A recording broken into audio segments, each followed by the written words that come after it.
सारी एनजीओ वाले चोर नहीं है, सारे बिजनेसमैन चोर नहीं है, सारे में धार्मिक लोग चोर नहीं है। तो क्या गवर्नमेंट की पहली ड्यूटी होनी चाहिए हेल्थ को लेकर? प्लास्टिक डोर भाजी अगर हमारे देश में बंद नहीं हो रही तो चिट्टा स्वा बंद होगा, नशा क्या बंद होगा? लोग कितने बेशर्म लोग हैं भाजी। तो आप जैसे लोग चेंज मेकर्स हैं, क्योंकि आपने बदलाव की शुरुआत करी है।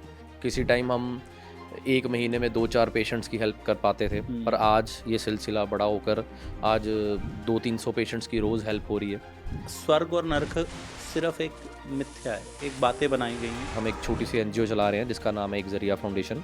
ये दुनिया की पहली एनजीओ है जो कैशलेस है, बिना अकाउंट नंबर के चल रही है।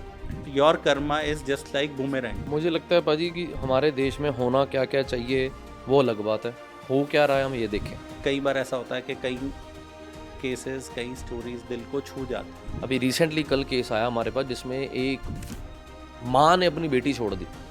मानवता से बड़ा कोई धर्म नहीं है इस धरती पे। हाँ, ये काम सरकार का है, पर सरकार जब फेल होती है तो एनजीओ जन्म लेती है। पेपर में कुछ और है और ज़मीनी हकीकत में ज़मीन पे जो काम करता है ना, उसको समझ आता है कि कितनी आज हमारे देश में रिक्वायरमेंट है। मेरे को लगता है कि समाज में सबसे बुरा होता है जब एक लड़की के साथ रेप हो।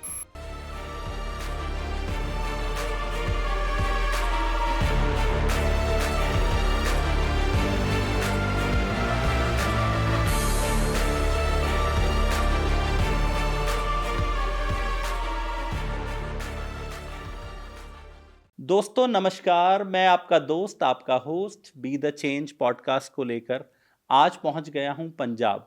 जी हाँ, पंजाब आज पहुंच गए हैं। लेकिन आज जिनके पास मिलने आए हैं हम, वो एक ऐसी शख्सियत हैं जिन्हें आप रियल चेंज मेकर क्या होता है, इनसे मिलकर इनका एपिसोड सुनकर आपको लगेगा। जहां आजकल आप देख रहे हैं कि युवा इतना भटका हुआ है, क्या कंटेंट देख रहा है, क्या काम कर रहा है, वहाँ एक भाई हमारे ऐसे हैं जो दूसरों की ज़िंदगियों में एक पॉजिटिव चेंज ला रहे हैं और बिना किसी को जाने, बिना किसी को पहचाने निष्काम सेवा कर रहे हैं। आइए मिलते हैं आज के हमारे यंगेस्ट चेंज मेकर अनमोल क्वात्रा जी से। अनमोल भाई, आपका स्वागत है।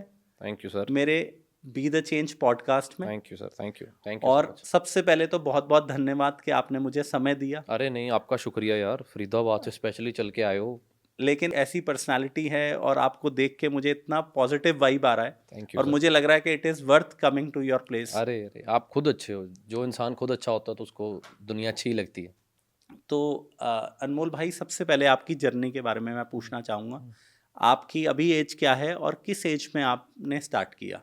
सबसे पहले तो मेरी हिंदी में थोड़ा हाथ टाइट है। हाँ, कोई बात नहीं, मिक्स चलेगा। हाँ, हमारी ऑडियंस भी मिक्स है। बट मैं ट्राई करूंगा कि इस पॉडकास्ट के जरिए मेरी हिंदी और बेहतरीन हो सके। ये भी मेरे लिए आप एक टास्क हमारे है। सारे एपिसोड सुनोगे तो मैं तो बहुत शुद्ध हिंदी यूज कर जाता हूँ। शुद्ध कई हिंदी। बार ज्यादा लैंग्वेज ये है कि चलो हिंदी ऑडियंस थोड़ी ज़्यादा है, जी। तो एज अ कंटेंट क्रिएटर और पॉडकास्टर मुझे ये लगता है कि भाषा मायने नहीं रखती। आपके जज्बात जो होते हैं ना, जी। वो इंसान चाहे हिंदी में सुने चाहे इंग्लिश में सुने, वो समझ जाता है कि ये बोलना क्या चाहते हैं। सर, इमोशंस की, लव की कोई लैंग्वेज वाह, नहीं है ना। बिल्कुल। सबसे पहले तो आपके देखने वाले जो भी व्यूअर्स हैं उनका बहुत बहुत शुक्रिया, और आपका सबसे बड़ा शुक्रिया कि आप इतनी दूर से ट्रैवल करके एक इंटरव्यू के लिए हमारे स्टूडियो पहुँचे हैं। मेरी उम्र अभी आज 29 है, 29 साल का हूँ मैं जी। और हम एक छोटी सी एनजीओ चला रहे हैं जिसका नाम है एक जरिया फाउंडेशन। ये दुनिया की पहली एनजीओ है जो कैशलेस है, बिना अकाउंट नंबर के चल रही है। और इसकी शुरुआत भी ऐसी हुई थी कि किसी ने टाँच मार दी थी कि तेरे को ज़्यादा सोशल सर्विस का शौक़ है तो तू खुद एनजीओ क्यों नहीं शुरू कर लेता। तो वहाँ से सफ़र शुरू हुआ। किसी टाइम हम एक महीने में 2-4 पेशेंट्स की हेल्प कर पाते थे, पर आज ये सिलसिला बड़ा होकर आज 200-300 पेशेंट्स की रोज़ हेल्प हो रही है। तो कंटिन्यूसली हमें 10 साल हो चुके हैं और 365 डेज़ हमारी टीम फिज़िकली प्रेजेंस दिखाकर अपनी लोगों को मिलती है। कोई वंस इन अ वाइल और वंस इन अ मंथ हम काम नहीं करते, हम रोज़ बैठते हैं एक लोकेशन पे। और चाहे दिवाली हो, चाहे दुशहरा हो, चाहे नया साल हो, तो हमारी टीम ने पूरी ने एक जगह पे बैठना है, लुधियाना मॉडल टाउन। तो वहाँ पर शाम को 7 से 9 2 घंटे वहीं पर होते हैं। तो वहाँ पे क्रॉस लुधियाना सारे पेशेंट्स आते हैं, पंजाब से, पूरे पंजाब में से आते हैं, कई बार पंजाब के बाहर से भी आते हैं। पर हमारी टीम्स अलग अलग शहरों में बन चुकी है, इसीलिए एक पॉइंट नहीं रहता हमारा। ठीक है, आप जैसे अपने ब्रांच ऑफिस एक तरह से। यस, ब्रांच ऑफिस नहीं है हमारा, मतलब एक मॉडल खुले में ही बैठे हैं हम। ब्रांच ऑफिस इसीलिए नहीं है कि अगर ऑफिस खोलेंगे, कोई रेंट पे जगह लेंगे, अपनी बाय करेंगे तो पैसे कहाँ से आएंगे। अभी हम एक हॉस्पिटल बना रहे हैं। 10 सालों के बाद हमारी टीम ने सलाह की कि हमें एक जगह चाहिए कि सारी उम्र हम खुद तो बैठ के कर लेंगे, पर आने वाली जनरेशन के लिए लोगों को एक क्या मॉडल दे के जाएंगे कि बस हवा में ही बैठे थे। तो फिर हमने एक जगह प्लान की, लोगों को बोला, तो लोगों ने हमें 5,000 गज जगह लेके दी। अब वहाँ पे हॉस्पिटल बना रहे हैं। तो ऐसे करते करते डेली जो मेडिकल प्रॉब्लम्स हैं हमारे देश में, जो ट्रीटमेंट नहीं करवा सकते लोग अपना, उनकी हेल्प करने की हमारी टीम कोशिश करती है। तो रोज़ 200-300 पेशेंट्स में से operation, medicine, test, laboratory test सारे करवाने की कोशिश करते हैं हम। तो अनमोल भाई, आपको आपका मॉडल इतने साल से चल रहा है, आप पंजाब में चला रहे हैं, कभी ऐसा नहीं हुआ कि सरकार की या किसी अधिकारी की नज़र आप पे पड़ी हो और बोला हो कि ये फैसिलिटीज़ एक्चुअल में देखा जाए तो सरकार की जनता जिम्मेदारी टैक्स देती है तो सरकार की जिम्मेदारी है। ज़रूरी नहीं है कि गरीब जनता टैक्स देती है, जीएसटी लग रहा है हर चीज़ पे, और बड़े बड़े जो हाउसेज हैं वो जितना एक्वायर नहीं करते उससे ज़्यादा तो टैक्सेस दे रहे हैं, करोड़ों में टैक्सेस है। तो क्या गवर्नमेंट की पहली ड्यूटी होनी चाहिए हेल्थ को लेकर? आपको कभी ऐसा नहीं हुआ कि किसी ने, किसी मंत्री, किसी किसी का आया हो कि नहीं हम आपकी सपोर्ट में खड़े हैं? मुझे लगता है पाजी कि हमारे देश में होना क्या क्या चाहिए वो अलग बात है, हो क्या रहा है हम ये देखें। मैं सिर्फ एक पॉडकास्टर नहीं हूँ जो बैठ के हम चर्चा कर सकते हैं और हम जी। व्यूज़ ले लें, बेली शाबाशी ले लें लोगों से कि वाह भाई वाह, बहुत अच्छा बोलता है। मेरे को लगता है कि हमें ग्राउंड पे जाना चाहिए और असलियत से वाकिफ होना चाहिए कि क्या है। आपकी बात बिल्कुल ठीक है कि ये काम सरकारों के हैं, ये गवर्नमेंट के काम है, एडमिनिस्ट्रेशन के काम है, पर वो अगर फेल हैं तभी तो एनजीओज खुल रही है ना। अगर वो ही अच्छे से काम करें तो हमारे जैसे नौजवान को क्या ज़रूरत है अपना कामकाज छोड़ के हम ये काम करें। पर फिर भी मुझे लगता है कि हम सौभाग्यशाली हैं कि भगवान ने हमें इस काबिल बनाया, सेवा का मौका क्योंकि दिया। अगर सिस्टम ठीक होता तो हम सेवा कहाँ करते। तो ये भगवान की कृपा है कि चलो उन्होंने जहाँ बुरा सिस्टम बनाया, बुरे लोग बनाए, कुछ अच्छे लोग भी बनाए। पर हाँ, ये काम सरकार का है, पर सरकार जब फेल होती है तो एनजीओ जन्म लेती है। अगर गवर्नमेंट फैसिलिटीज़ सारी अच्छी मिलें, आपने कोविड की बात की, तो उससे बड़ा मतलब लोगों को एक मैसेज तो नहीं मिल सकता ना।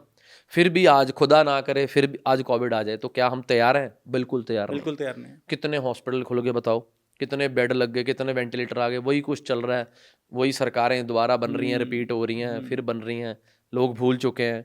पर अगर फिर कोविड आ जाता है तो हम तैयार नहीं हैं। जी। सोच एक्चुअली ऐसा है कि पेपर में कुछ और है और ज़मीनी हकीकत में ज़मीन पे जो काम करता है ना, उसको समझ आता है कि कितनी आज हमारे देश में रिक्वायरमेंट है। 100% यही बात है ना कि हम इंटरव्यूज पे बैठ के एक ओपिनियन नहीं दे सकते अपना कि मैंने तो 2 वीडियोस में देख लिया कि सरकार की एडवर्टीजमेंट चल रही है, वाह भाई वाह सरकार बहुत अच्छा काम कर रही है। तो 2 वीडियोस में देख लिया कि अनमोल तो सिस्टम के खिलाफ ये दिखा रहा है, यार अब पता नहीं अनमोल ठीक है कि सरकार ठीक है। हो सकता है मैं किसी दूसरी ओपोजिशन की तरफ से मेरे को पैसे मिले हों बोलने के लिए। जी। पर आप घर बैठे जज करने के बजाय खुद जाएं सरकारी हॉस्पिटल में अपने शहर में और एक देखें कि क्या सिस्टम है, क्या लोगों को तकलीफ है, तो उसके बाद जज करें। वीडियो देख के जज ना करें कि कौन अच्छा है कौन बुरा है। वीडियो में मैं देखता रहूं कि कोई इंसान बड़े अच्छे काम कर रहा है पर अंदर से वो गलत काम कर रहा हो। सर अब वीडियो की बात करते हैं। अभी एक पॉडकास्टर है, आप भी पॉडकास्टर हैं, मैं भी हूँ। एक पॉडकास्टर है रणबीर अलाहाबादिया, मेरे ख्याल से इंडिया के सबसे बड़े पॉडकास्टर हैं। और अब वो, मतलब मैं तो उनको, मैं देखा जाए तो शायद आप मानते हैं, मैं तो उन्हें गुरु मानता हूँ। मैंने बहुत पॉडकास्ट सुने उनके, बहुत वैल्यू एडिशन भी हुआ। चाहे वो एज में छोटे हैं, आप भी मेरे से एज में छोटे हो, लेकिन जो मैं सर्विस कर रहा हूँ उससे बहुत अच्छे लेवल पे आप कर रहे हो, तो मेरे गुरु हो आप। अरे नहीं नहीं तो भाई। मैं मानता हूँ कि जो काम बड़ा कर रहा है वो गुरु है, तो मैं उनको एज अ गुरु देखता था। लेकिन जो रिसेंट कंट्रोवर्सी हुई है और जब वो क्लिप सुना, तो मतलब इससे गंदी बात तो कोई सोच भी नहीं सकता कि कर सकता है कोई। 3-4 दिन से हमारे भी यहाँ चर्चा यही चल रही है रणवीर भाई को लेके, और आप अकेले नहीं, मैं खुद इंस्टाग्राम पे आपको मैसेज दिखा दूंगा। उनको देख के हमने पॉडकास्ट शुरू किया था 2 साल है ना? पहले, क्योंकि वो पहला बंदा है जिसने देश में हमारे पॉडकास्ट के लेवल को यहाँ तक ले गया। नेक्स्ट लेवल पे पहुंचा। 900 से ज़्यादा पॉडकास्ट वो कर चुका है इंसान। पर ना इसके ना भाई 2-3 पहलू हैं। जैसे जब आपके कंधों पे इतनी बड़ी जिम्मेदारी हो तो फिर आप ना अपने दिल की हर बात नहीं कर सकते। जैसे मैं अपनी अक्सर इंटरव्यूज में बोलता हूँ, कई बार ना मुझे लोग मेरा ओपिनियन पूछ लेते हैं कि इस बात को लेके आपका ओपिनियन क्या है। मैं अपना ओपिनियन ही नहीं रखता, क्योंकि मैं ना एक अब सोशल रिस्पॉन्सिबिलिटी बन चुका हूँ।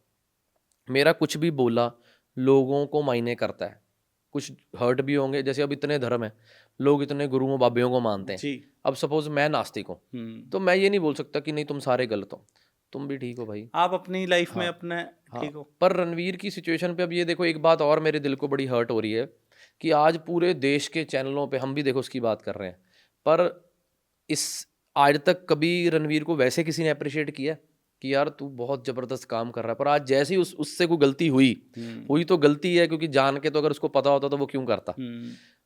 आज सारा देश उस पे वीडियोस बना रहा है, कोई क्रिएटर ऐसा नहीं जिसने उस पे वीडियो नहीं बनाई, उसको ट्रोल नहीं किया, उसको गाली नहीं दी।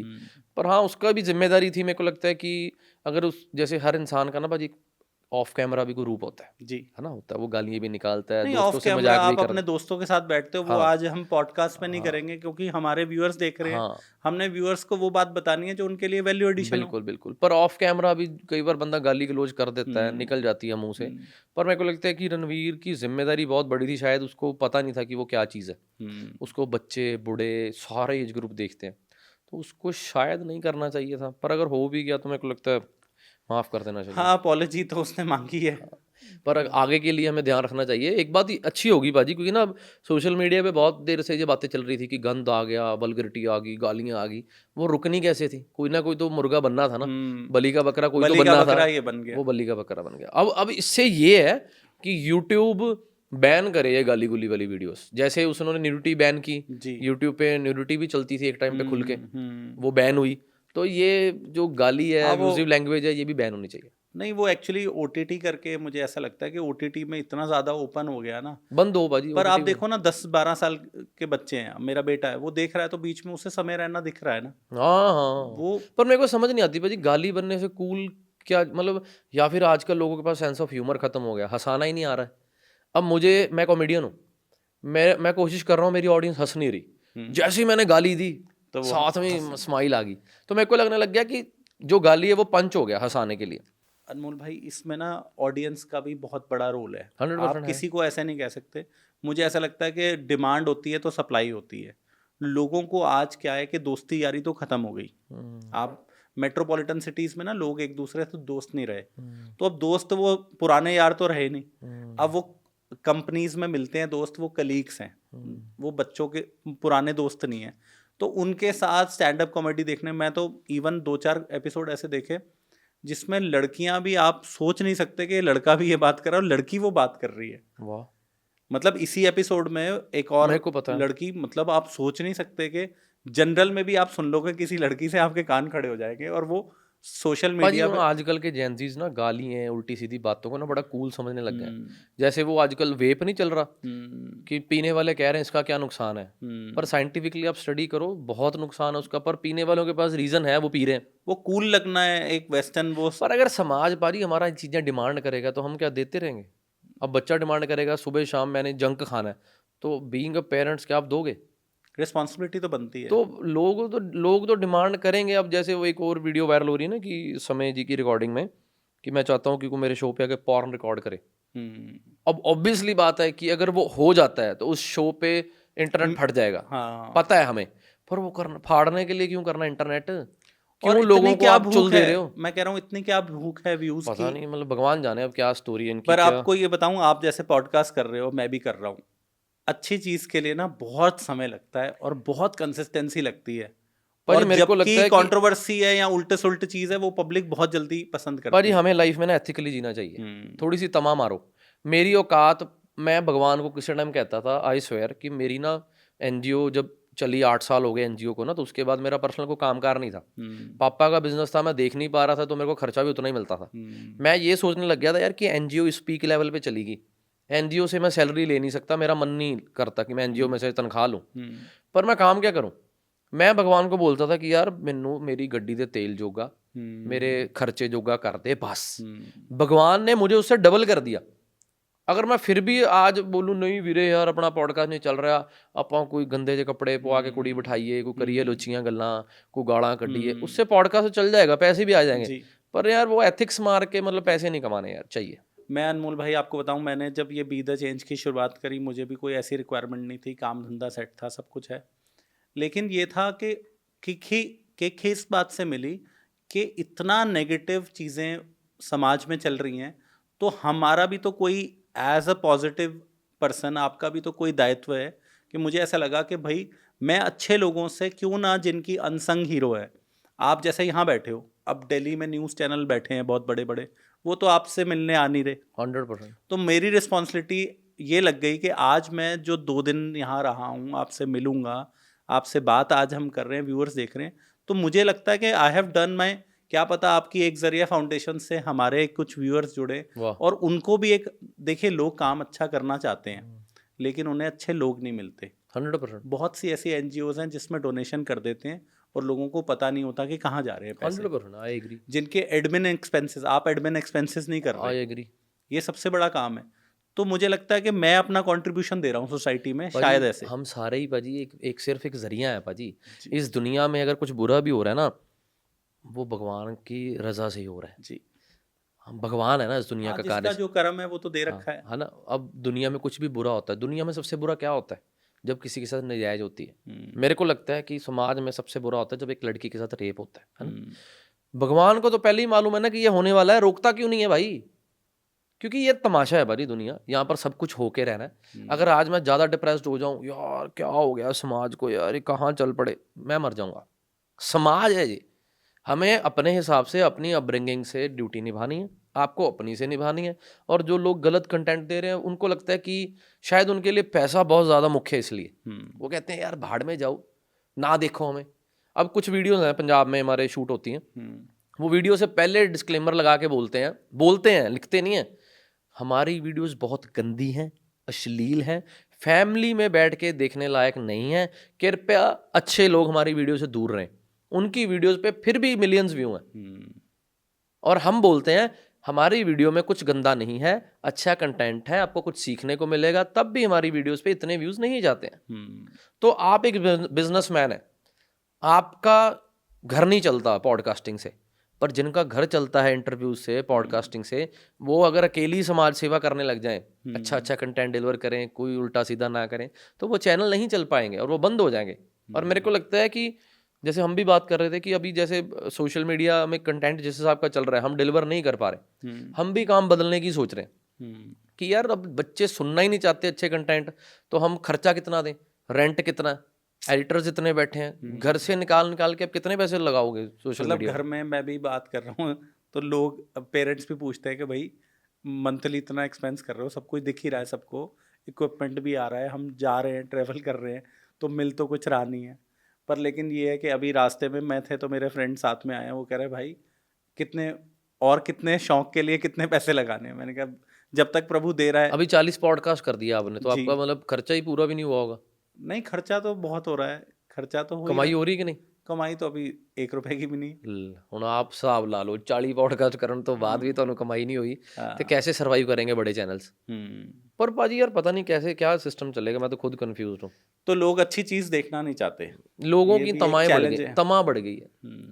जो बंदा पहले 10,000 में संतुष्ट था, उसको लाख चाहिए, लाख वाला 10 लाख चाहिए, 10 लाख वाले को करोड़ चाहिए। वो संतुष्टि अच्छी है, एज अ गुड मोटिवेशन तो अच्छी है, पर खराब करेगी ये आगे आगे। अच्छा, अब आपकी एक जरिया फाउंडेशन के बारे में मैं जानना चाहता हूँ। अभी तक अगर आपने काउंट किया हो, जब से आप स्टार्ट करें हैं, तो अनमोल भाई कितने आप लोगों की बेनिफिशरीज कितने रहे होंगे हमारे? और जी लाखों लोगों की मदद होगी, क्योंकि 10 साल आप लगा लो, 10 साल इंटू 365, 360, 3650, हाँ, और इंटू 50-100 पेशेंट्स रोज़ आते हैं, और पूरे कई इंडिया लाख में लोग हो गए। हाँ 3-4 लाख लोगों की मदद होगी अभी तक। तो रात को जब सोते हो तो कैसा फील होता है? सच बताऊँ, हम्म, आजकल तो नींद नहीं आ रही। मतलब फेस होता है भाजी लाइफ के ना, हर लाइफ का फेस होता है। अब आज कुछ और फेस चल रहा है, 10 दिन बाद आप इंटरव्यू करने आओगे, कोई और फेस चल रहा है, 15 दिन बाद आओगे, कोई और फेस चल रहा है। तो अभी कौन सा फेस चल रहा है? अभी फेस चल रहा है जिम्मेदारी ज़्यादा है। अभी जैसे हॉस्पिटल बनाना है, घर वालों ने शादी का प्रेशर दिया हुआ है, टीम है, काम है, करियर है, फ्यूचर है, तो अभी तो दिमाग में बस अब टन दोनों टन टन तरफ। बज रही है। बड़ा कुछ है ना, बैलेंस करना सब कुछ बड़ा मुश्किल है, बाकी ठीक है, उसके सहारे चलते जा रहे हैं। मैं आपको सोशल मीडिया पे फॉलो कर रहा हूँ, ये पॉडकास्ट तो स्टार्ट मेरा बाद में हुआ, उससे पहले से कर रहा हूँ।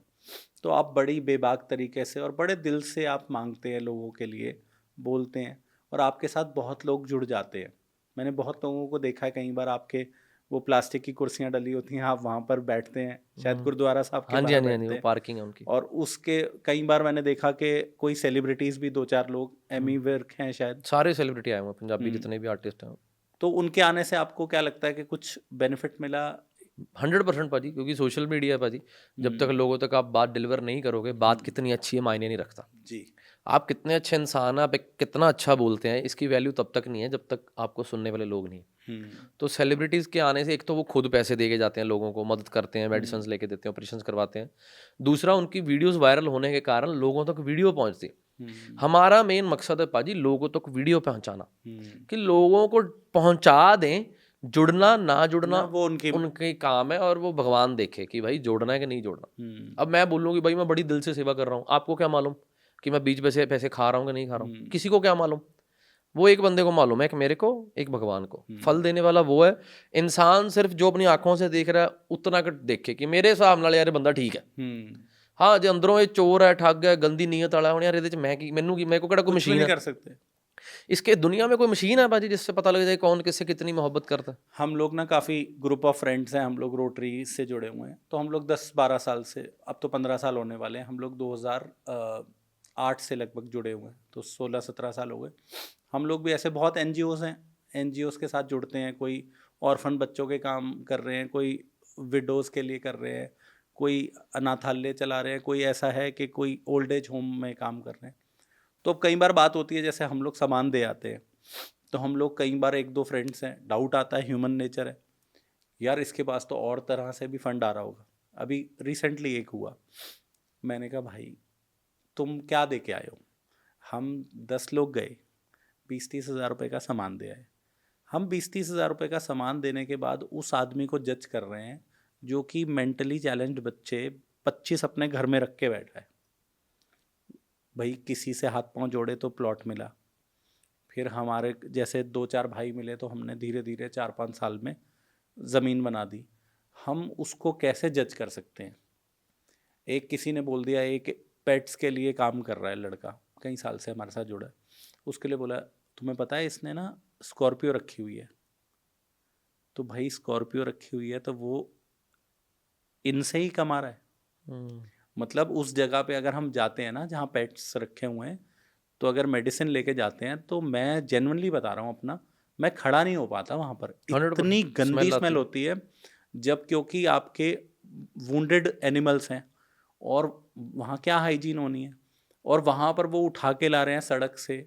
अब आज हमने उनको गाड़ी दे दी। लोगों को ना पॉर्न स्टार की मर्सिडीज बर्दाश्त है, पर सोशल वर्करों की Yes. स्कॉर्पियो नहीं बर्दाश्त है। ये बात है। लोग अश्लीलता दिखा दिखा के चाहे प्राइवेट जेट ले लें, कोई हाँ। चक्कर नहीं है, लो भाई उनकी मेहनत है।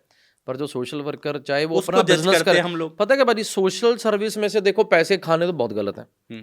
सैलरी लेना ना लेना वो अपना ओपिनियन है, क्योंकि अगर आप सारा दिन सोशल वर्क कर रहे हो, आपके पास बिजनेस के लिए टाइम नहीं है, नौकरी के लिए टाइम नहीं है, तो यार आप अपना घर NGO से ही चलाओगे, है ना? एक सैलरी मिनिमम से सेट कर लो। ये भी ना हो कि भाई 20 लाख दान आया, 10 लाख रुपया मेरी सैलरी, ऐसा भी नहीं है। एक मिनिमम सी सैलरी सेट कर लो, क्योंकि जैसे सोशल वर्किंग के लिए ना भाजी अपने आप को त्याग देना पड़ता है। जैसे अब सपोज भगवान ना करे मुझे कभी NGO से सैलरी लेनी पड़े, तो मैं ना सिर्फ उतना लूंगा जितना मेरे घर चलने जो होगा, रोटी पानी का खर्चा। अब ये नहीं मैं उसमें से बोलूँ कि मेरी गड्डी की किस्त भी दो, मेरे कपड़ियां के भी खर्चे चक्को, मेरे ब्रांड भी चक्को, नहीं। उसके लिए मुझे बिजनेस करना पड़ेगा। अब जैसे मुझे शौक है कपड़ों का, तो ये NGO प्रेशर नहीं उठाएगी, ये मैं खुद कमाऊंगा। हाँ, लोगों की ना वो बन चुकी है आदत सी कि अगर आप सोशल वर्क करो तो आप पैसे खा रहे हो, अगर आपने आपको जज अच्छी घड़ी करेंगे। लगाई है तो वो तो चलो समाज है भाजी, इसीलिए तो मैं पैसे नहीं लेता। अब आप मेरे को 10,000 दे के जाओ, आप बर्दाश्त ही नहीं कर पाओगे कि इसके यार इसके पास गाड़ी इतनी महंगी है, यार इसके कपड़े ब्रांडेड है, बर्दाश्त ह्यूमन नेचर है। पर अगर मैं आपको बोलूँ भाजी ये पेशेंट है, इसका ऑपरेशन करवा दो, ये मरीज इसको दे दो, फिर तो आपको कोई प्रॉब्लम नहीं होनी चाहिए, डायरेक्ट करो। डायरेक्ट बेनिफिशियरी को जा रहा है। हाँ, भाई मेरे को आप देने किसी की को जरूरत ही दे नहीं नहीं रहे, तो आप कह भी नहीं सकते कि भाई हमने अनमोल को 10,000 दिए, Yes. इसने 2,000 दिए आगे। इसीलिए आज तक हमने लोगों से पैसे नहीं लिए। आज तक कभी हमारी NGO में लोग पूरी दुनिया में हमें गालियां भी निकालते हैं। परसों एक हमारे पास पाजी आए राजस्थान से, वो स्पेशल बेचारे हमारे लिए सारा राजस्थान की मिठाई लेके आए। तो कहते यार मैं आपसे नाराज हूँ। मैं कहा क्यों? कहते यार मेरी 10,000 सेवा थी, जब मैं राजस्थान बैठा आपकी वीडियो देख रहा था, मैंने सोचा मैं 10,000 इनको डालूंगा। कहता मैंने फ़ोन किया आपकी NGO में, वो कहते हमने अकाउंट में लेने नहीं। कहता मेरा दिल था यहाँ पर आने का, 2500 रुपये खर्चा करके मैं यहाँ पर आया, रूम लिया लुधियाना। कहता 5,000 सेवा आपकी खराब हो गई, क्योंकि मैं 10,000 में से 5,000 खर्चना था। कहता वो 5,000 का कौन जिम्मेदार है? तो मेरी भी मजबूरी है भाजी, मैंने इस देखो मैं समाज के हिसाब से चलूंगा ना, अपने हिसाब से तो मैं अगर चलना चाहता तो यहाँ पर अच्छे लोगों की टांगे क्यों खींची जाए? तो ये हमारी कुछ मजबूरियां हैं चलना पड़ेगा। होली होली इन फ्यूचर कोई ऐसा प्लेटफॉर्म बना दूं जिसमें लोगों को भी मेरे पे शक ना हो और उनकी सेवा भी सही जगह जाए। कोई ना कोई मॉडल तो ऐसा निकलेगा। करेंगे और मुझे ऐसा लगता है कि प्रभु आप जैसे लोगों को राह ज़रूर दिखाते हैं। भाजी, वो अपने आप मैंने देखिएगा। खुद लाइव एक्सपीरियंस करा है अपनी लाइफ में। जब हम कर रहे होते हैं ना, तो हमारा घर कैसे चल रहा है ना, उसका वो टेक केयर वही करता है, चला रहा होता है क्योंकि भाजी, आपका डायरेक्ट कनेक्शन है वही उसके चला साथ। रहा होता है।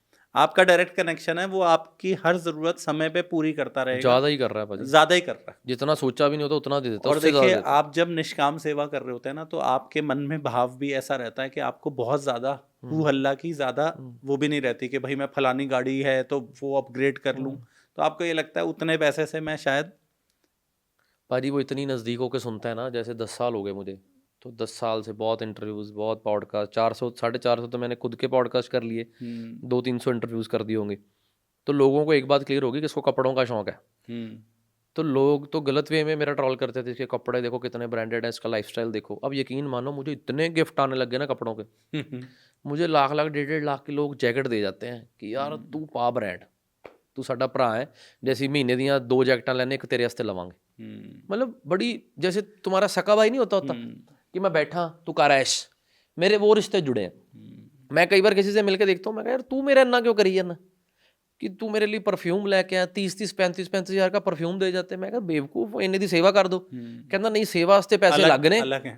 पर तेरे वास्ते पैसे आने। अब ऐसे प्यार करने वाले हो तो मैं कभी खुद, मेरी औकात नहीं इतनी थी कि मैं 30,000 का परफ्यूम ले सकता, मेरी औकात नहीं थी इतनी। अब लोग पाजी बच्चा बना लेते हैं अपना, तो वो छोटा भाई शक्ति बना लेते वो हैं। प्रभु ही तो भेज रहा है ना। वो कहता है तू बेझिझक काम कर, तेरे मौज शौक कर। मैं घर बैठे पूरे कराऊंगा। शौक होता है ना बंदे को लाइफ में एक बारी कि यार एक बार एक ब्रांड डालना, ये वाला। नहीं, सबको होता है। आप और आपकी एज ऐसी है, जब बढ़ते जा रहे हैं तो माइट भी इन शायद। फ्यूचर मैं भी चोला चूला डाल लूं भाई, हाँ। हो सकता है आने वाले कुछ सालों में मैं भी बदल जाऊं। वो कुछ नहीं कह सकते। आज पर मुझे शौक पूरे करने हैं अपने, अपने माँ बाप को घुमाना है, खुद घूमना है, अच्छी गाड़ी रखनी है, अच्छे कपड़े डालने हैं, खुद की कमाई से मेहनत करूंगा, बिजनेस करूंगा, पैसे कमाऊंगा, चाहे मैं पॉडकास्ट से कमाऊं, चाहे मैं प्रॉपर्टी का बिजनेस करूँ, मैं कुछ भी करूँ, पर मेरी ईमानदारी एनजीओ को लेके होनी चाहिए, और वो उसका खुदा गवाह है, उसको ही जवाबदेही हूँ मैं, या मेरी टीम है जो मेरे साथ है। अब जो बंदा मेरे साथ सारा दिन रहता है उसको तो मालूम होगा ना कि ये क्या कर रहा है। क्या कर रहा है। अब मेरी टीम में मेरी उम्र से सारे बड़े हैं, कोई भी छोटा नहीं। आप सोचो, आप मेरे साथ हो सारा दिन, अच्छे बिजनेसमैन हो, अच्छा पैसा कमा रहे हो, आप क्यों सुबह शाम मेरी जी हजूरी करोगे, हाँ जी भाजी, हाँ जी भाजी, या आप भी मेरे साथ खा रहे हो, या आपको मालूम है कि ये बंदा त्याग दे रहा है यार, ये बंदा दिल से कर रहा है। अब इतनी बड़ी टीम है पाजी, लाखों करोड़ों लोग जुड़े हैं, करोड़ों की हमें जगह ले दी, बेवकूफ़ थोड़ी हैं वो लोग यार। कोई भी बंदा मेरे से मिलता है एक बार ही में तो कह देता नहीं है कि ये लो 1 करोड़, देखता है, फील धीरे करता धीरे है, अपने पैसे कहाँ लगाने हैं कहाँ उसमें लगा। आदमी करता है कि हाँ सियाने भाई। हैं पाजी बंदे, टमाटर लेने जाते हैं 100 बार रेट पूछ के टमाटर लेते हैं, मेरे पे थोड़ी इतना लाखों करोड़ रुपए दे देंगे, देख रहे हैं यार, बाकी उनके दिल में क्या आ रहा है वो जानते हैं। आपको बहुत सारी केसेस आते हैं, तो कई बार ऐसा होता है कि कई केसेस, कई स्टोरीज दिल को छू जाती हैं। कुछ ऐसे केसेस आप कुछ बताना चाहेंगे। पाजी दिन में एक ऐसा केस होता है हर रोज। हाँ जी, 10 सालों में तो हज़ारों केस होंगे ना। अभी रिसेंटली कल केस आया हमारे पास जिसमें एक माँ ने अपनी बेटी छोड़ दी, लव मैरिज करवा ली, वो हस्बैंड कहने लग गया कि ये मेरे को बच्चा मेरा नहीं लग रहा, किसी और का लग रहा है, उसने अपनी बेटी को ही अपनी माँ को दे दिया, मतलब बच्चे की नानी को। वो लेके हमारे पास आई थी कल कि इसका ट्रीटमेंट करवा दो, इसकी रीढ़ की हड्डी पे पीछे प्रॉब्लम है। तो भाई जी हमने उसकी माँ से बात की, कहती हमने तो नहीं रखने ये बच्चे। ऐसे ऐसे केस हमारे पास आते हैं रोज़, बच्चे छोटे छोटे एडमिट हैं, कोई माँ छोड़ गई, कोई बाप छोड़ गया, कोई दादी संभाल रही है, कोई बच्चे 4-4 5-5 बच्चे होने के बावजूद भी हमारे पास कपल आते हैं, कई बार बुजुर्ग हुए होते, चला नहीं जाता, पर 500 रुपये की मेडिसिन लेने के लिए पैसे नहीं है। उनको मैं देख के बोलता हूँ कि यार सारी जिंदगी ऐसी फैमिली नहीं भजदे रहने, हाय मेरे बच्चे, हाय मेरे बच्चे, तो बच्चे बड्डे हो गए तो देखते तक नहीं। ये तो बहुत बड़ी प्रॉब्लम हो गई है। कर्म है भाजी, ये भी कर्म है। मैं जब भी किसी को प्रॉब्लम में देखता हूँ, मैं ये नहीं बोलता कि इसके साथ बहुत बुरा हो रहा है, मैं सोचता हूँ यार तेरे भी कोई कर्म होने यार, क्योंकि इस दुनिया, ये सृष्टि ना कर्मों पे टिकी है मेरे हिसाब से।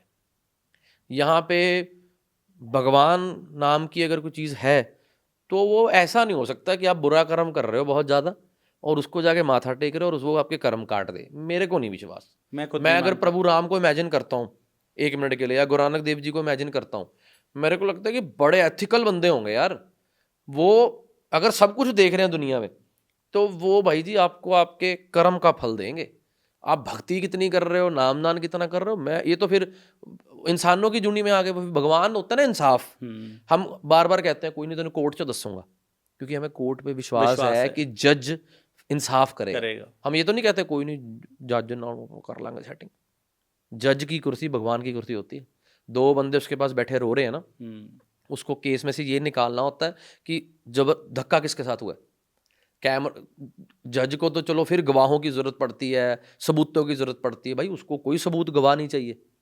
अब कैमरा लगा यहाँ पर, हम बातचीत कर रहे हैं, यहाँ पर सब कुछ रिकॉर्ड हो रहा है, ये बंदा मेरा कैमरे के पीछे बैठा है, हम यहाँ पर हथोपाई होगी हमारी, ये बंदा बाहर जाके बोले यार पहले आपने हाथ उठाया था, पर अंदर हाथ मैंने उठाया था, ठीक है, ये जज है, ये सेटिंग शूटिंग करके हमने आपको जेल करवा दी।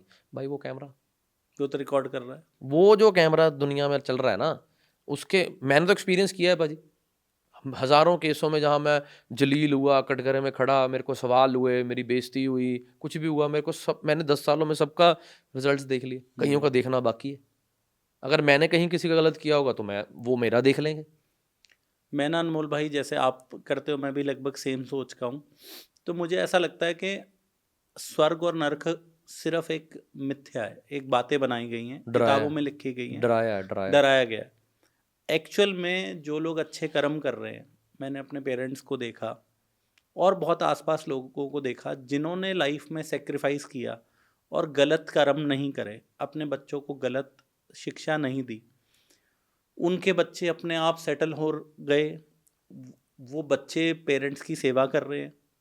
और जिन्होंने अपने उस टाइम पे अय्याशियाँ करी, गलत काम करे, वो बच्चों से परेशान भी है। मतलब इसको अगर देखें ना, तो जो आप कह रहे हो ना, वही चीज़ लगती है कि स्वर्ग और नरक का एक चक्कर है कर्मों का, कि जो हम कर्म कर रहे हैं वही कर्म, मुझे ऐसा लगता है कि किसी ने मुझे एक बात कही थी पॉडकास्ट पे ही, तो कहते karma, your karma is just like boomerang. कहते बूमेरैंग क्या होता है समझते हो ना? वो जो मोगली के पास था, वो मारता है, वो घूम के चाहे आज नहीं आएगा, 2 साल बाद, 5 साल, 10 साल बाद।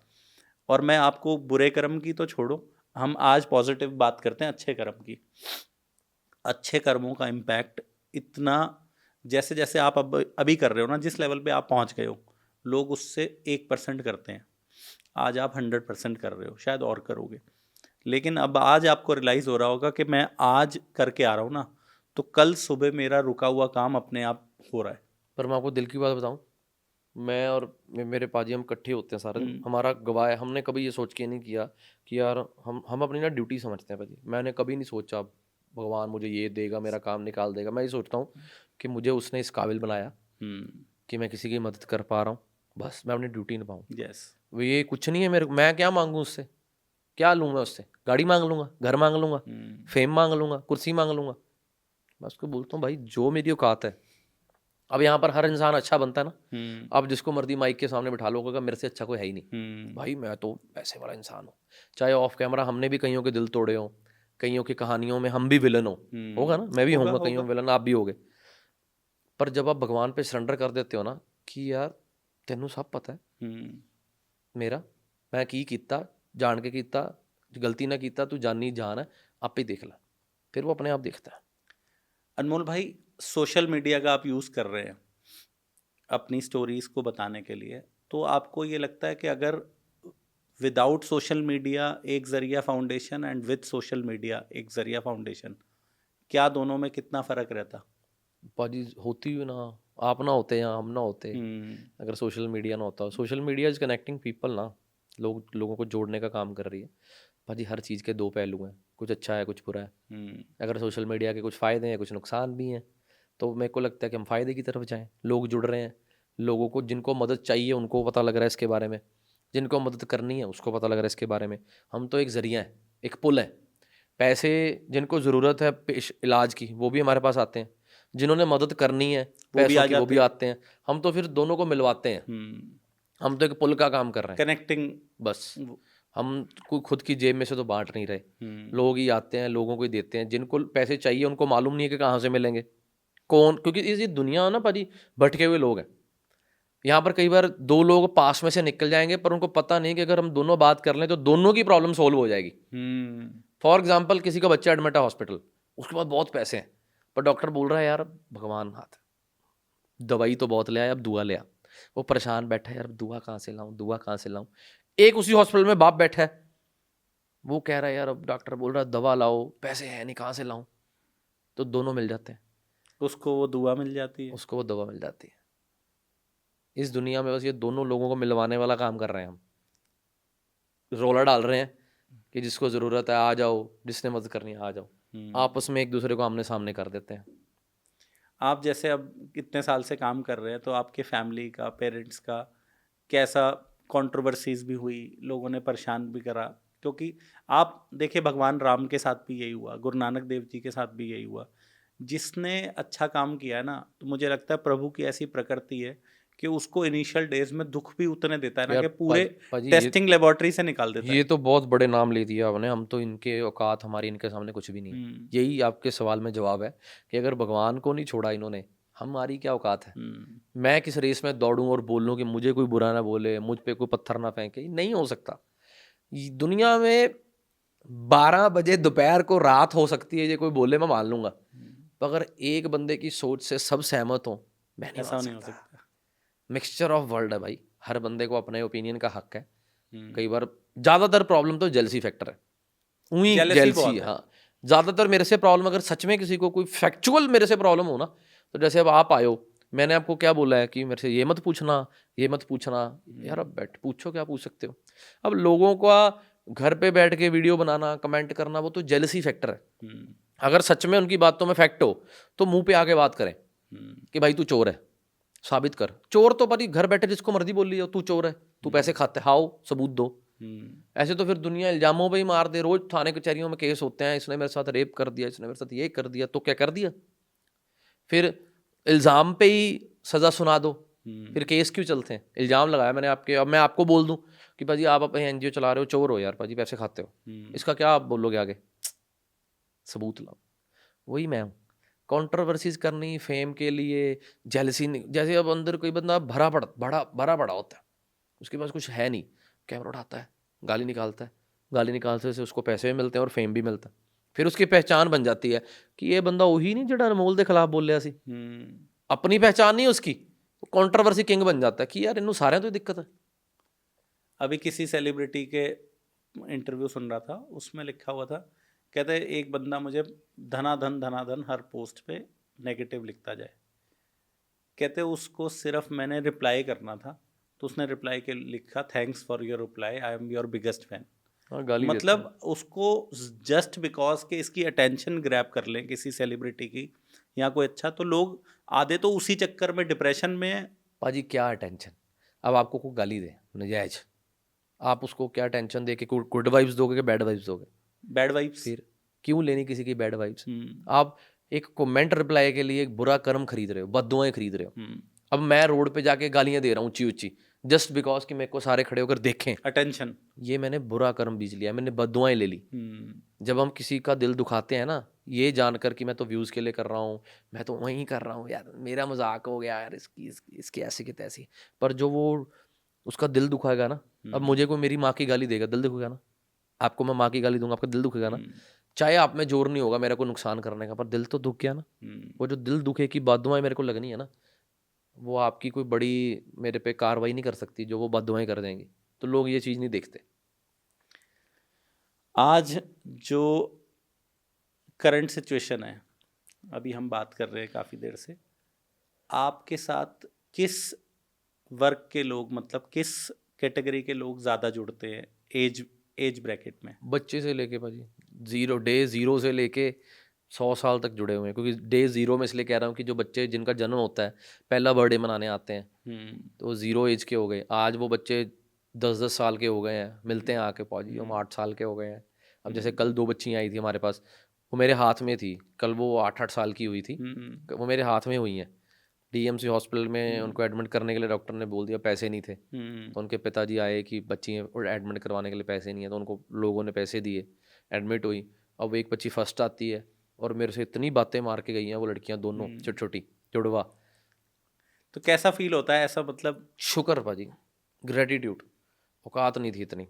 लोग बोलते हैं कि तू बच्चा बड़ा अच्छा काम कर, मेरे को भी नहीं मालूम ये कैसे हो रहा है, क्यों हो रहा है, कहाँ से हो रहा है।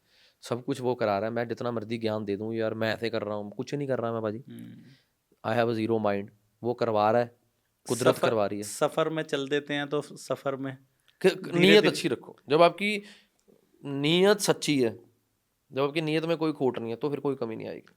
एक ना आपके लिए एक शायर है, रहे हैं निदा फाजली, उर्दू के शायर।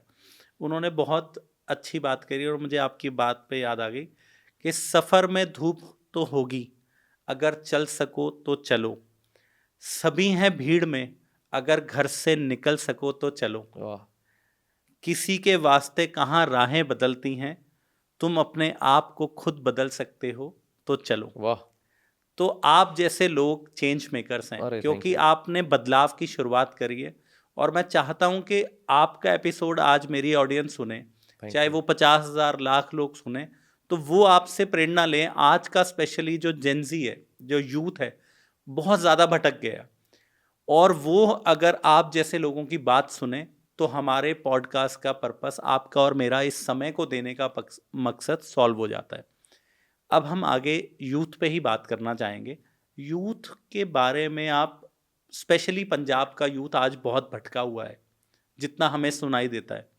आप यूथ के लिए क्या मैसेज देना चाहोगे अनमोल भाई? पंजाब को क्यों स्पेशली आपने पॉइंट आउट किया कि पंजाब का यूथ क्यों क्योंकि भटका हुआ ऐसा जितना मीडिया में दिखाया जाता है कि बहुत ज़्यादा यहाँ से बच्चे बाहर भी जा रहे हैं। है? मैं भी ये पंजाब का ही हूँ।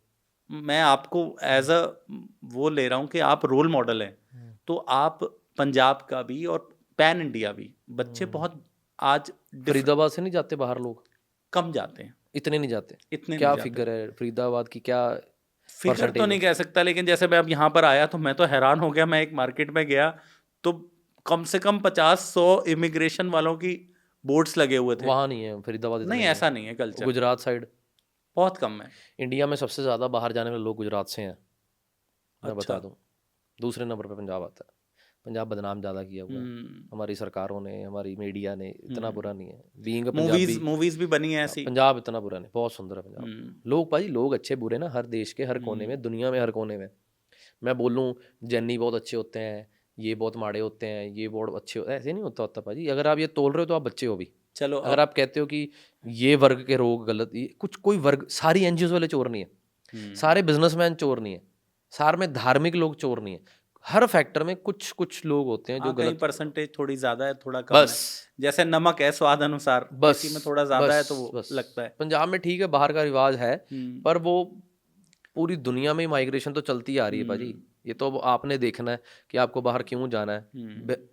भाग दौड़ चल रही है, भेड़ चाल चल रही है, दूसरों को देख के लोग, बच्चे डिप्रेस्ड हैं आजकल। आजकल की तो हमारे बाद वाली जो जनरेशन आ गई, उनको बहुत जल्दी जल्दी फटाफट सब कुछ चाहिए।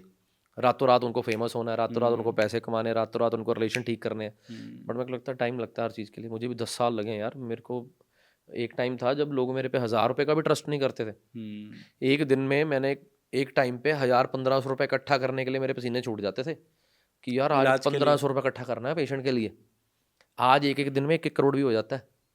तो वो 10 साल का सफ़र देखो ना आप। ये ना देखो कि यार अनमोल के लिए लोग भेड़े हैं। लोग बोलते हैं कि बकरियां लगी हुई इसके, मगर सब बहुत सियाने। तो यूथ पाजी सियानी है यार। मतलब मेरे को लगता है पहले पॉडकास्ट के व्यूअर्स के पास तो बाद में जाता है पॉडकास्ट, पहले हम दोनों को हम अच्छा दोनों लगना को अच्छा चाहिए। लगना चाहिए। तो अच्छा लगा आपसे बात करके। पर आप को कैसे लगता है कि कैसे मोटिवेट करें कि यूथ आप जैसी राह भी पकड़े? भाजी यूथ को ना जुड़ना पड़ेगा। पहली बात तो इंटरेस्ट दिखाना पड़ेगा कुछ अच्छी बातें सुनने के लिए। अब मेरा सारा दिन ध्यान ही अश्लील चीज़ें सुनने को है, देखने को है, तो उसमें आप कैसे यूथ बदल लोगे? नशा छोड़ने के लिए सबसे पहले नशा छोड़ने वाले को नशे छोड़ने का दिल होना चाहिए कि मैंने नशा छोड़ना है। आप दुनिया में नशा ख़त्म कर सकते हो। मैं पीछे अमेरिका गया था, मैंने पंजाब से ज़्यादा बुरा हाल देखा वहाँ पे। बहुत बुरा हाल है, बहुत बुरा पंजाब हाल है। बदनाम है। मैं यूएस गया था, वहाँ पर लोग रोडों पे गिर रहे थे। लुधियाना में, पंजाब में दिखाओ मुझे कहाँ पे रोडों पे गिरते हैं। कनाडा में अभी आज हम 2 दिन से पंजाब में, मैं तो फ्रीक्वेंट ट्रैवलर हूँ क्योंकि अमृतसर भी आते हैं, तो जितना वही आपकी वाली बात से मैं सहमत हूँ। और यूएस कनाडा में अब वो डोज देने लगी सरकार। फिर मतलब सरकार डोज दे रही है। एक बंदा टिल्ट होके पड़ा था, मैंने पाजी अपनी आंखों से मैं देखे। हैरान हो गया। मैंने कहा, और कई घंटों से वो ऐसी पड़े, दिनों से। अब वो 12-1 बजे कोई सरकारी गाड़ी आती है, उनको अपनी डोज दे जाती है ड्रग्स की। तो आप सोचो कहाँ पहुंच चुके हैं। मैंने सैन फ्रांसिस्को में देखा था, रोड पे ही भाजी यहाँ घूम रहे थे। अब यार नशा छोड़ने के लिए भाजी अब आपके पास खुद आपको छोड़ना पड़ेगा, कोई आपको छुड़वा नहीं सकता। आपने बोला ना डिमांड के हिसाब से सप्लाई होती है। अब नशा बंद करने के लिए सरकारें कब से काम कर रही हैं ना। नशा तब तक बंद नहीं होगा जब तक ये यूथ खुद विल नहीं पावर। छोड़ेगी। अब देखो, प्लास्टिक की डोर तो बैन नहीं हुई हमारे देश में, मिलती है आपके फरीदाबाद में क्या प्लास्टिक चीज? की डोर? पतंग डोर? उड़ाने के लिए डोर मिलती है वहाँ पर, हाँ मिलती है। है ना। वो तो बैन नहीं हो रही इनसे, कुछ भी नहीं हो रही मैम। चिट्टा स्वा बैन होगा। वो देखो अब लोगों की बोल रहा हूँ मैं, लोग हमारे पंजाब में 2-4 लोग मरे हैं भाजी डोर से, मर गए भाजी, बच्चे मर गए बेचारे डोर से। हमारे यहाँ पर दिल्ली में हुआ 2 साल पहले, एक बच्चा सनरूफ से होंडा सिटी से उसके फादर ने नहीं ली, तो होंडा सिटी में क्रेज आया तो बाहर से निकला, तो वो मांझे से उसका गला कट गया। गला कट गया और ऑन द स्पॉट डेथ हो गई बच्ची की। अब आप खुद सोचो, इसमें सरकार का दोष निकालने हैं कि लोगों का? मतलब ये बोलते हैं कि सरकार बंद नहीं कर सकती डोर। ओ तुसी अपने च छाती मारो, तुसी यूज करनी बंद नहीं कर सकते। हर टाइम दूसरों का दोष भाजी। पॉडकास्टरों ने गंद डाल दिया, पॉलिटिशियन ने गंद डाल दिया, लोगों ने तू सुधर। प्लास्टिक डोर भाजी अगर हमारे देश में बंद नहीं हो रही तो चिट्टा स्वा बंद होगा, नशा क्या बंद होगा? लोग कितने बेशर्म लोग हैं भाजी। हमारे घर का बच्चा मर जाए, हम तो उस हर बंदे को कातिल समझेंगे जिसके हाथ में डोर होगी, कि हर बंदा वो कातिल है मेरे बच्चे के लिए जिसकी डोर से मेरा बच्चा मरा। पर लोगों को शर्म ही नहीं है, इतनी डोर यूज करते हैं, फिर बोलते हैं जी हमारे देश का क्या बनेगा। तुम्हारे में रहम ही नहीं है। तुम्हारे को दूसरे का बच्चा बच्चा लगता है, अपना बच्चा खुदा लगता है। जिस दिन लोगों ने अपने पे लेनी शुरू कर दी ना, उस दिन देश की तरक्की शुरू होगी। मैं अनमोल भाई कई चीज़ें पढ़ता रहा। सदगुरु जग्गी वासुदेव का मैंने इनर इंजीनियरिंग करा, तो वो मेरे ना जैसे यूटर्न हो जाता है लाइफ में, ऐसा था 2017 में। तो उन्होंने ये बात हमें बताई कि humanity is the only religion. मानवता से बड़ा कोई धर्म नहीं है इस धरती पे। हम रंग में स्टेट बाउंड्री हमने बनाई, कंट्री बाउंड्रीज इंसान ने तो बनाई। वाह। जो धरती पे लाया हमें, जिसने पैदा करा, उसे तो नहीं पता था कि ये साउथ अफ्रीका में पैदा हो रहा है, ये इंडिया में पैदा हो रहा है, और कहीं पर गोरा पैदा हो रहा है, कहीं क्लाइमेटिक कंडीशंस थी उस हिसाब से हुआ। लेकिन हम अमीर गरीब, ये तो भाई हम पैदा एक तरह से एक ही शहर में हुई दो लोग। शायद आप किसी और स्टेटस पे होगे, मैं किसी और स्टेटस पे हूँगा। शायद आप और 50 गुना हो जाओ, मैं कहीं और रह जाऊँ। तो इससे आपके और मेरे रिलेशन में क्यों फ़र्क पड़ता है? 100%। मतलब बहुत डिफरेंट चीज़ लगती है मुझे आई ये, एग्री। कि हम इंसान को इंसान क्यों नहीं समझते। This is life what is भाजी, ऐसे ही जीना है आप। तो इसीलिए ना मैंने जो शुरुआत करी, मैंने पॉडकास्ट का जो आपने बात करी, मैं उस पर बात कहना चाह रहा हूँ, बी द चेंज। कि हम कब तक ऐसे उंगली उठाते रहेंगे कि ये ठीक नहीं है, ये ठीक नहीं है, ये ठीक नहीं है। चाहे 1% फ़र्क आए, लेकिन वो बदलाव मैं अपने अंदर ला सकता हूँ। वाह। B the change. Be the अगर change खुद you हम want to see in change, others. अगर आप दुनिया बदलने निकले हो ना, सबसे पहले अपने आप को बदल लो। वही बात है, बड़ी अच्छी किसी ने बोली थी कि be the change what you want to see in others. Yes. खुद वो बदलो जो लोगों में बदलाव देखना चाहते हो। अच्छी बात है यार। अनमोल भाई, आप जैसे आपने बताया कि आप एक हॉस्पिटल, चैरिटेबल हॉस्पिटल बनाने जा रहे हैं। फ्री हॉस्पिटल, चैरिटेबल में, free hospital, free of cost. ठीक है। तो उसका मॉडल क्या है? 5000 गज आपके पास जगह है, वो कब तक बन के तैयार हो जाएगा, और उसमें क्या क्या फैसिलिटीज़ आप देने जा रहे हैं? पाजी पहले तो वो सारी जगह हमें लोगों ने लेके दी है और लोग ही बनवा रहे हैं, भगवान का रूप है। हमारा जो मॉडल है वो ये है कि हम यहाँ पे हॉस्पिटल बनाने की कोशिश कर रहे हैं जहाँ पे लोगों को फ्री ट्रीटमेंट देंगे, फ्री टेस्ट होंगे और फ्री फिजियो सेंटर होगा। तो लोगों को गाइड करेंगे पंजाब में, पंजाब से बाहर भी, जो भी यहाँ पर आके अपना ट्रीटमेंट करवाना चाहता है कि लोगों का इलाज हो सके। बहुत बढ़िया। तो दोस्तों, ये थे आज हमारे साथ अनमोल क्वात्रा जी। अनमोल क्वात्रा जी एक चेंज मेकर हैं। ये आपको शायद जो मैंने बात करी थी उससे आपको रियलाइज़ हो गया होगा कि क्यों मैंने इनको चेंज मेकर कहा और क्यों हम आज इनसे मिलने आए। और मुझे लगता है कि अगर हम 10% भी, आज 1% भी अनमोल भाई से कुछ सीख जाएं, तो शायद हमारे अंदर भी, हमारे समाज के अंदर भी बहुत बड़ा परिवर्तन हम ला सकते हैं। बहुत बहुत धन्यवाद अनमोल भाई आपका। थैंक यू सर, आपका थैंक यू कि आप स्पेशली चल के आए हैं और आपने हमें अपने चैनल पे व्यूज़ रखने का मौका दिया। थैंक यू भाई। बहुत शुक्रिया।